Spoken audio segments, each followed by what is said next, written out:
Magluluto tayo ngayon ng Chinese pancit. Kapag sa atin sa Pilipinas ay lugaw.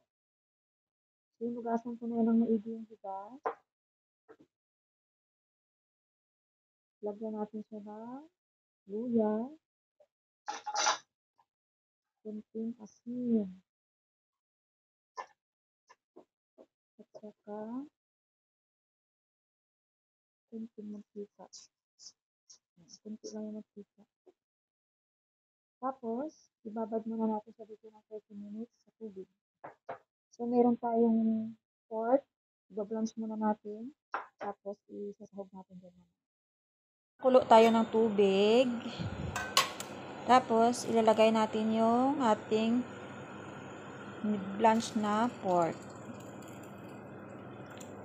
Tapos, isusunod natin yung ating binabad na rice. Siyempre, sinama ko na yung tubig kasi andun rin yung lasa ng asin at saka luya. Tapos, hintayin lang natin siyang kumulo. Pakuluan natin ng pakulo.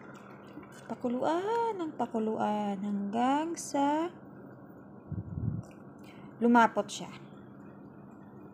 Ito na after 30 minutes yung ating lugaw. Diba? Luto na siya. Tsaka malapot na rin. Yan. Ready to eat na. Tapos, naglaga ako ng salted egg. So, ilalagay yan dyan mamaya. Naluto na. Tsaka babalatan. Okay?